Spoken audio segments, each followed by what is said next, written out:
Hello, everybody. I realize I am late to my own show. Sorry about that. I was gabbing, jaw jacking with someone, and realized I was late for my own production. So, welcome to another episode of Something Shitty This Way Comes. And as you know, if you've seen the one or two advertisements that I put up today, I am covering something quite terrible, and that is Star Wars Episode 1, The Phantom Menace. So, yeah, I'm going to get to it.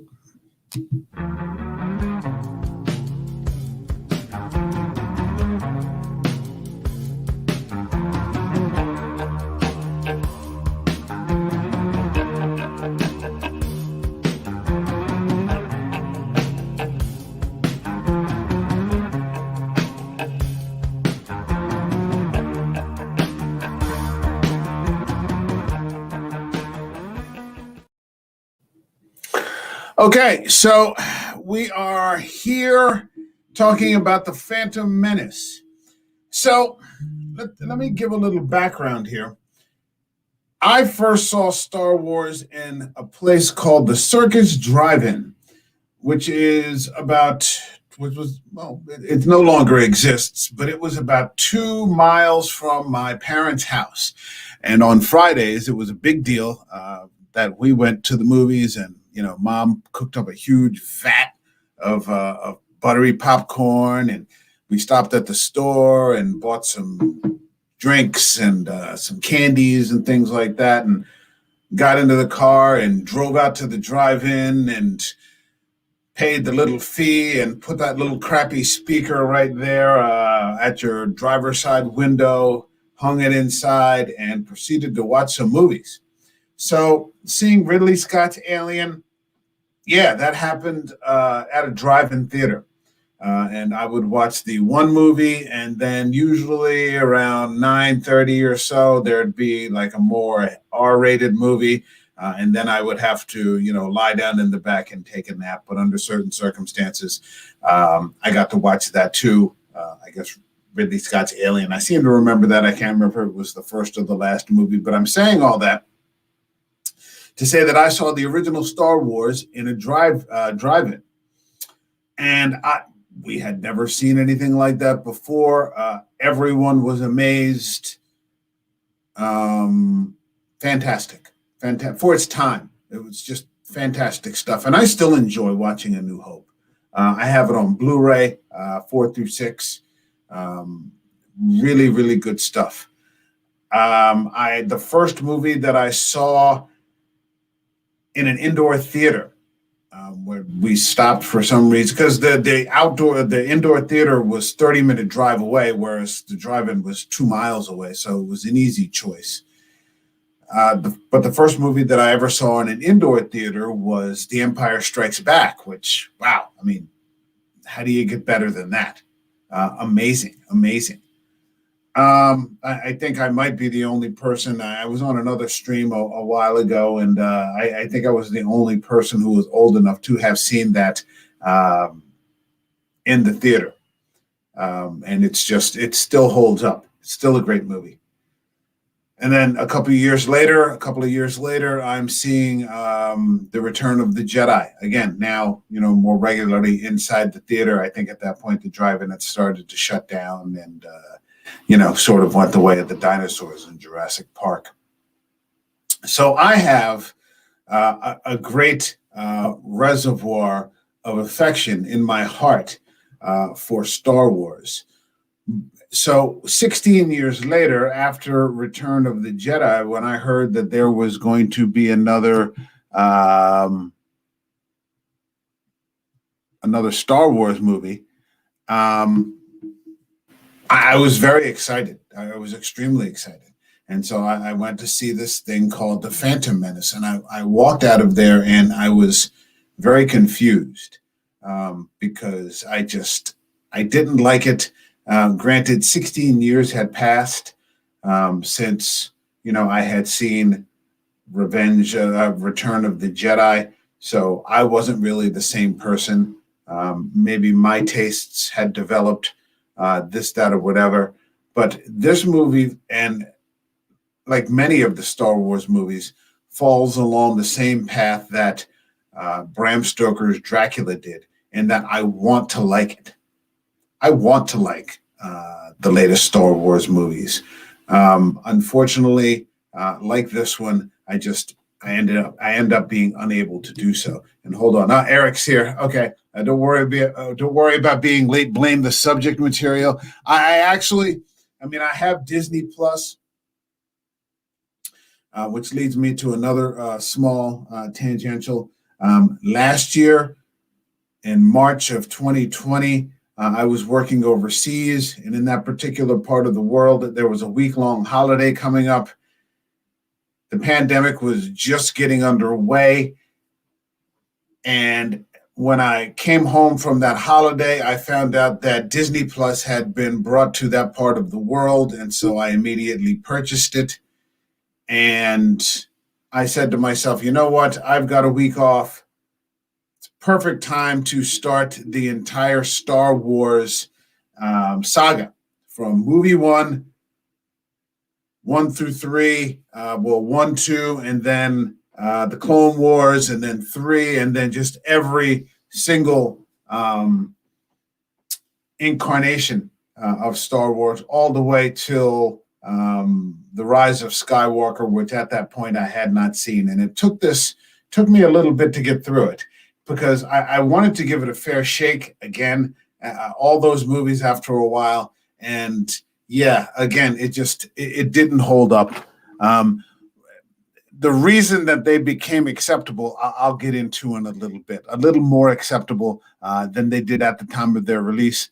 I'll get into in a little bit. And Eric says, I saw this at a midnight showing opening weekend. I didn't hate it then, but on a second viewing without the adrenaline pumping, I was able to watch it more closely. Yeah, big difference. Again, you want to like it. You want it to do well. Yeah, but the fact of the matter is that I would argue, my argument is that 6 out of these 9 movies, so I'm taking 3 out of 9 being New Hope, Empire Strikes Back, Return of the Jedi. I'm taking those 3 away and saying that 6 out of 9 of these haven't been very good. We know finally what's possible to be done when we see movies like Rogue One, and I'm thinking to myself, why aren't we getting more movies like that?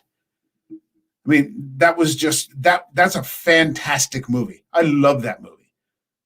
That's what I think Star Wars fans deserve. But instead, especially in the 7 through 9 trilogy, we got another Desert Jedi. Hey, guess what? Another Skywalker. Hey, guess what? We've got another Sith with an identity crisis. I mean, it's the same retreaded idea again and again and again. But that's what we've been getting since '99. I mean, it's been 20 years now with those 6 movies, and yeah, they're not good.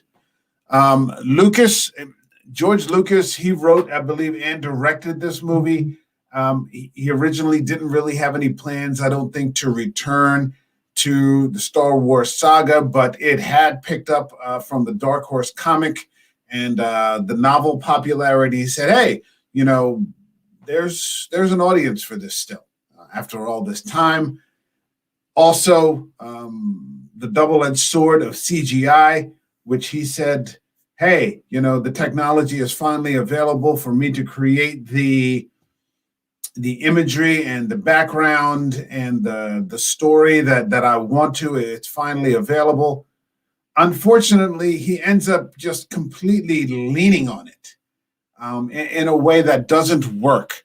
And that happens a lot with movies, and we've talked about that repeatedly, because occasionally you run into a movie that's very CGI heavy, but it works. And we talked about that a little bit last week with Jurassic Park.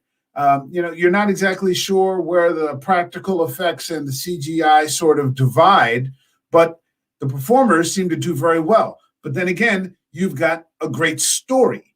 You've got a great story with so many classic boxes to check for great storytelling that, yeah, it almost doesn't depend on the special effects. It's great performances. It's, great directing. It's a, very lean script. Here, very sort of wooden script, bad dialogue, bad story. You've got good performers. You've got Liam Neeson. Oscar Schindler is right there. You've got Ewan McGregor. I love Ewan McGregor. You've got Natalie Portman. I've been a fan of Natalie Portman since The Professional. Luc Besson. What was that, 1994? 5 years later, I guess she's coming back, and she's in a Star Wars movie. And it's like none of them can act. The dialogue is very poor. I think it's one of those cases where with CGI laden heavy movies, this over dependence on CGI, you don't know how well the actor is going to be able to participate with a green screen or a tennis ball. And I remember I go back to this all the time, and Rob Zombie being on the Joe Rogan podcast, and he said he watched The Phantom Menace and he was like, why can't Liam Neeson act? And then finally getting into movies himself, he realized, maybe Liam Neeson is not trained to interact with a tennis ball hanging on a string. It's difficult to emote. There's almost no range in any of the performances. Everybody is just flat and wooden, and they just seem to be speaking these sort of lines that kind of go nowhere. Hold on a second. I think the problem with the prequel trilogy is, honestly, George Lucas isn't that great of a director or writer of dialogue. He's a great world builder, but that's it. Loves CGI too much. There are places, like I said, with Jurassic Park, where you can have a lot of CGI. It's hit or miss. I don't like too much reliance on it, but sometimes if you, front load it that much, it's going to do well. And then sometimes I think a lot of times it's just not. The main cast, not including Jake Lloyd, is a great group of actors. The problem is that even a great actor can only do so much with poor direction. Yeah, I mean, you might be right about that. You would think that Lucas would be able to, it's Lucas. It's Lucas doing Star Wars. You would think that would be sufficient to, get this off the ground, but it never takes off. You've got, Jar Jar Binks, which I feel like this is one of those things that's kind of like a sacred cow. Because it's Star Wars, you're not supposed to say that it's terrible, because I've talked to some people about this, and, they seemingly get, their necks really bent out of shape about the fact that you're criticizing a Star Wars movie, but it's not a good movie, and I don't know why people would say it is. I do think that there are some standout performances in there, which I want to get into in a little bit. And to be honest, I want to be fair to Jake Lloyd. But hold on a second, before we even get into that, we've got some, like I said, we've got some decent people in there. You've got Liam Neeson, you've got Ewan McGregor, you've got Natalie Portman, and there's little Jake Lloyd. I think he must have been 8 or 9 at the time, which I'll get into in a moment. But they don't seem to have any range, because they vary from interacting with a green screen to interacting with a person. And it seems to be a very difficult shift. There are some honest moments in there where I saw Liam Neeson sort of start to break out of that shell, where he starts to interact a little bit. And then, it goes right back into the CGI and everything just becomes wooden again. So it's a shame. It's a shame, because you want it to do well, but it's just too heavy with the special effects. I'll give you a perfect example. The underwater scene where they go through the core of the planet in Naboo. They're being chased by that giant fish, and the fish is like 8 times the size of the ship, and then a monster 30 times the size of the fish comes out and eats the fish, and nobody except for Jar Jar Binks has a change of expression. And there's this line in there where he says, there's always a bigger fish. And it's the stiffest, most expressionless. I mean, anybody in their right mind seeing something like that coming at them would, I mean, even a Jedi, would emote something, but you don't see it. And I've always wondered if that's sort of a drawback of the Jedi, and that so many of them don't seem to, even when they have great performances or they have great performers, playing the part, they don't seem to express much range. And I wonder if that is because of the template, which is sort of Mark Hamill. Mark Hamill is Luke Skywalker, and so you can't separate. It's indivisible. You can't separate the name Skywalker, unfortunately, from Star Wars. But I've said this for quite a while now. I've never seen any real evidence that Mark Hamill can act. It's always a very stiff sort of performance. He gave it, in the 70s, and, it was a little better, maybe an Empire. But yeah, it's always been a very stiff sort of performance. You never really see him. He does a lot of voice acting, I think, in the Batman animated series, but you never see him like you see Harrison Ford. He's Indiana Jones. He's this person. He's that person.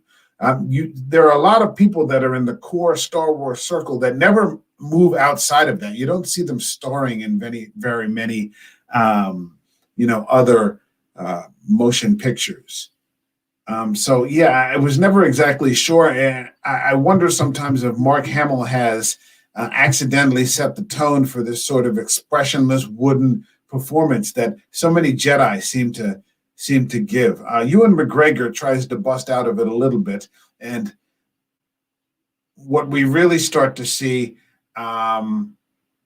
when we start to get to some of the more animated series, they finally allow some of these voice actors through the animation to flesh out these characters.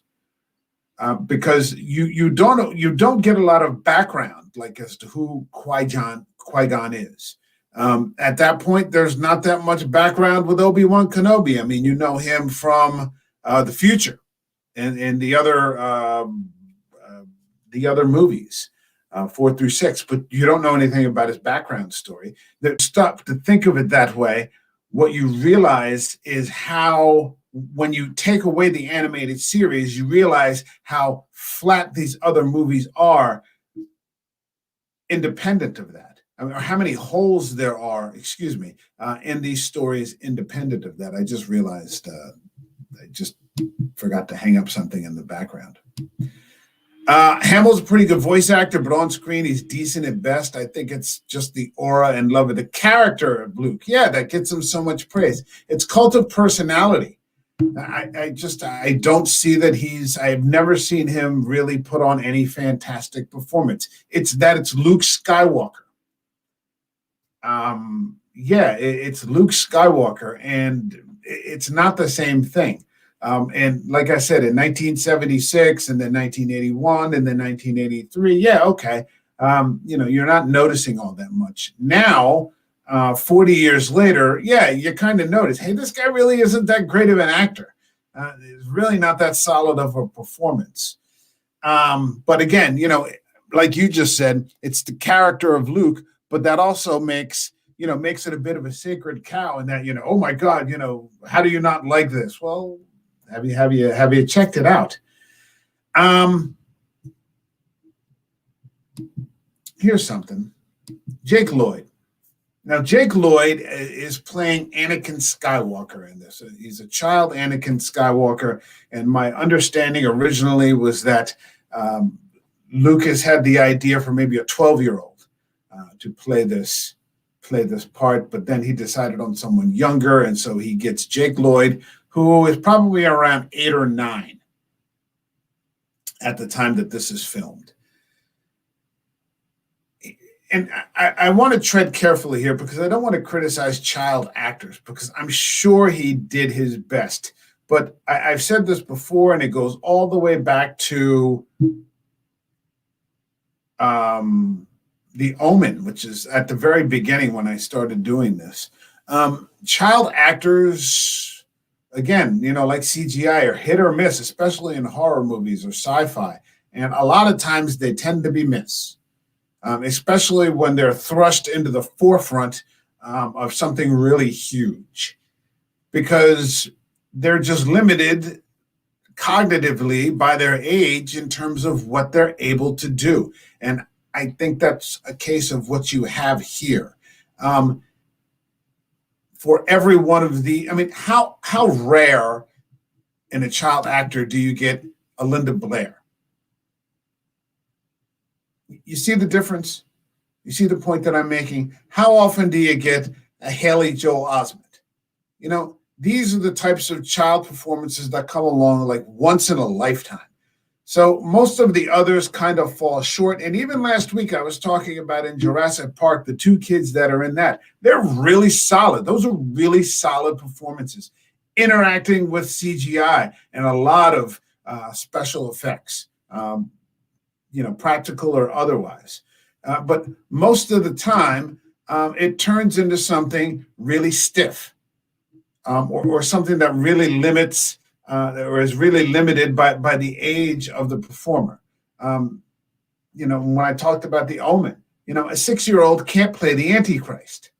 It's preposterous. He can't do anything. He's 6.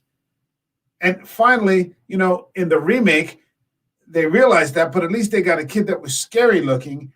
And then they started to overlay that with those dream sequences that the parents had, so you could flesh out who this child actually was. Hold on a second. As much as I hated Lord's performance, again, I think it's more a case of bad dialogue and very poor direction. Well, I think that those are part of it too. But I think you're also limited by child actors. Most of the time, if you put a child into that kind of a role, I mean, even if you had a 12-year-old, may have been able to do a little more, or even a 14-year-old or something like that. If they had gotten somebody, 6 or so, 7 years older, more would have been possible. But here, it's not panning out. And again, I'm sure he did his absolute best, but it doesn't pan out.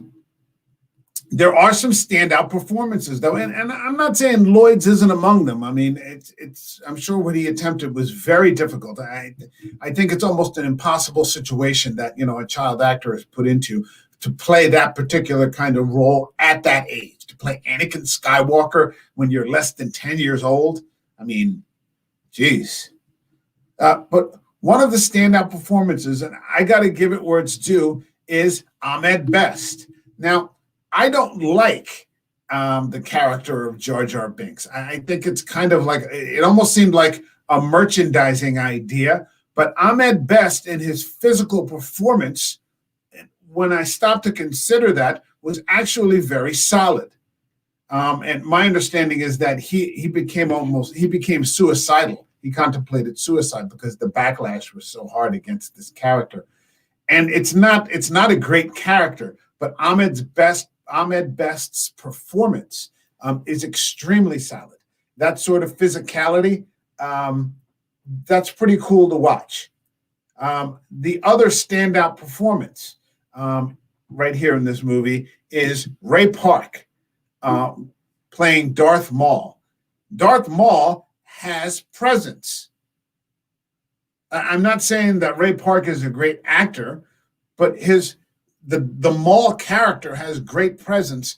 And what they finally did for the Maul character, because he's someone I was interested in. He's one of the few characters that I cared about because I wanted to know more. I didn't care much about Senator Palpatine. I didn't care much about Qui-Gon. I didn't care all that much about Anakin. But I was curious. Oh, let me see more of this guy. And unfortunately, he meets an untimely end. But through the magic of the animated series, we're now able to find out more about him. And he's just one of the most underrated characters in this entire saga. And he lives on for quite a while.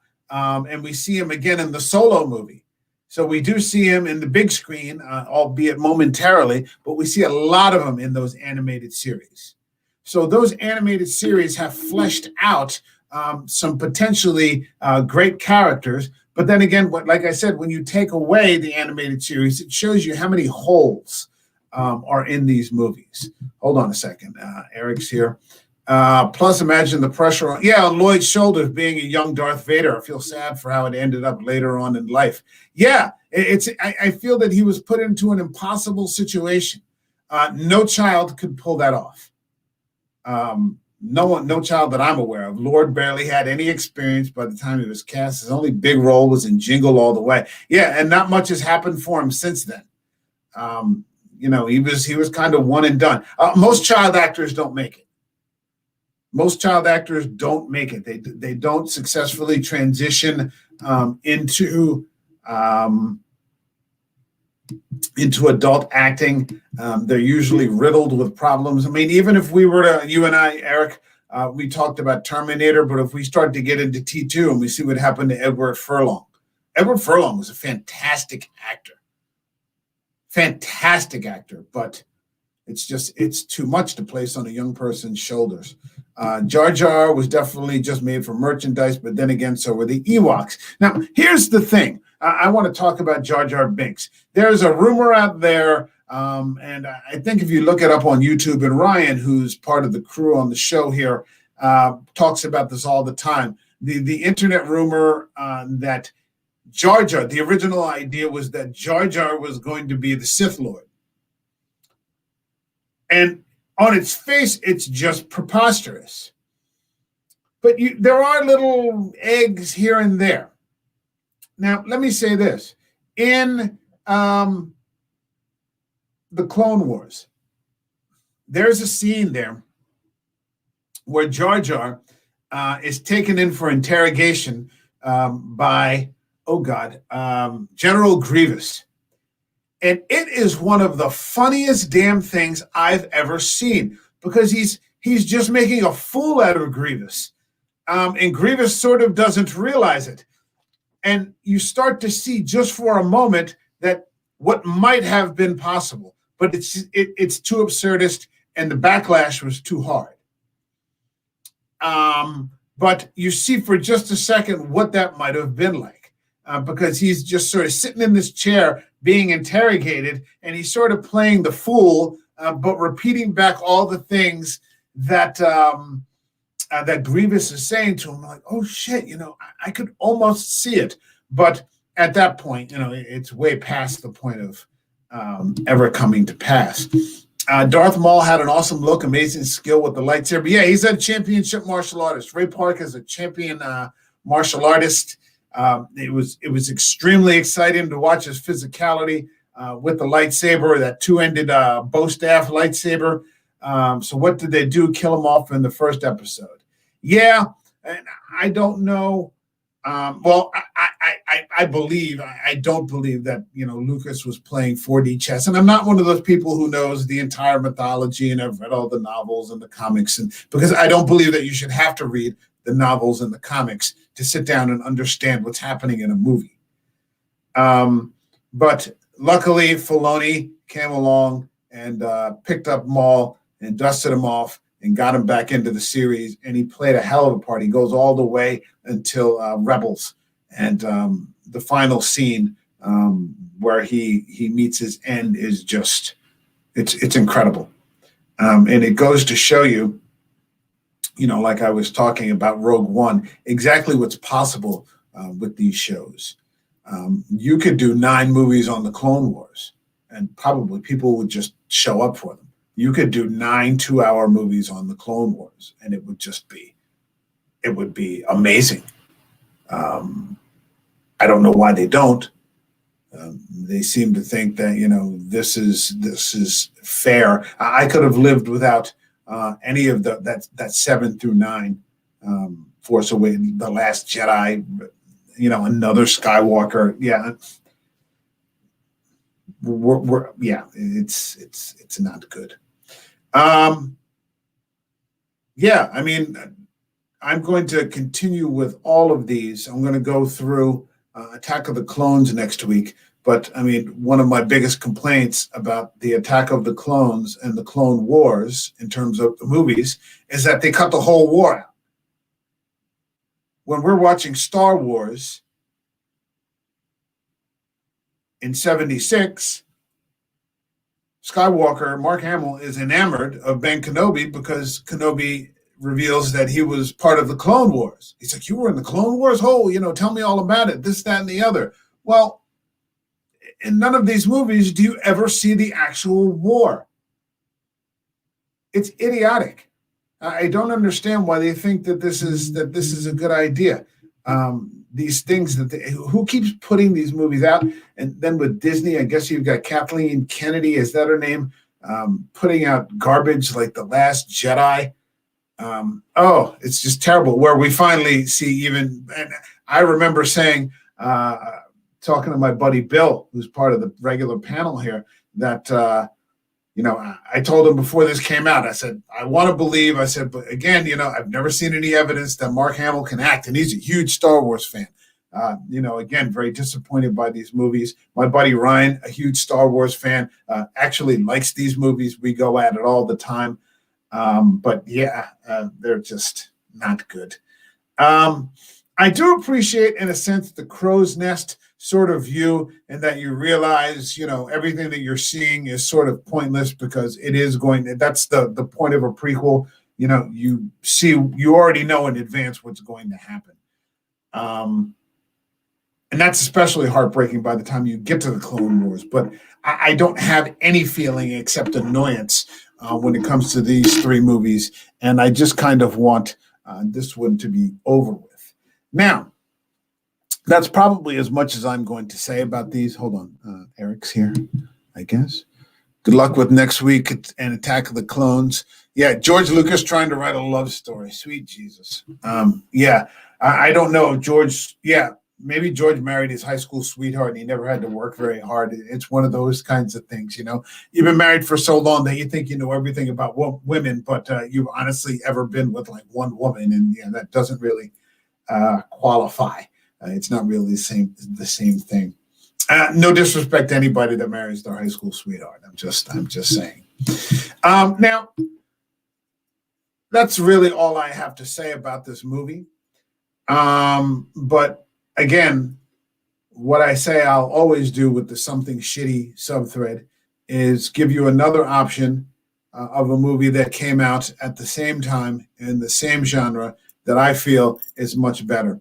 And in 1999, the Wachowski brothers came out with The Matrix. A CGI heavy movie, very heavy with special effects, but with a fantastic story, fantastic performances, fantastic direction. I don't see why every Star Wars movie has to be campy when you can simply make a fantastic movie like this. Right? Is it really that difficult? I mean, it's Star Wars. You have all the money in the world. And for some reason, I think Star Wars is so bloated when it comes to these movies that they think that the answer to it is just to throw more money or special effects at it when you can simply have a fantastic movie. Now, did these other two movies after The Matrix sort of fall away a little bit? Were they quite as good? No, I don't believe that they were. They're still enjoyable. I owned them on VHS. I owned them on DVD, and now I own them on Blu-ray. I could go for watching any of them at any given time. I can't say the same thing about The Phantom Menace or Attack of the Clones or Revenge of the Sith. But this is the goal. Good performances, good direction, great story. You put those things together, you're going to have a winner. You have more money than God. Give us a decent movie. That's all I'm asking. Okay, so if you've seen this, if you haven't seen The Phantom Menace, avoid it like the plague. Okay, just save yourself 2 hours. That's 2 hours of your life you'll never get back. But that's all I have for now. It's not good. Um, we'll be back next Monday with a new episode of Something Shitty when I go at Attack of the Clones, where you don't actually see any clones, if I'm not mistaken, but a very bad Boba Fett performance. Boba Fett, again, another flat character that they waited almost 40 years to flesh out. Yeah, good luck with all of it. Stay away from this garbage and go watch The Matrix. All right, that's it. I'll be back on Wednesday with The Devil's Rejects. I'll be back on with Bill and The Devil's Rejects, and then I'll be here on Thursday with Jocelyn Jeffries and Big Fish. But for now, find a better movie to watch.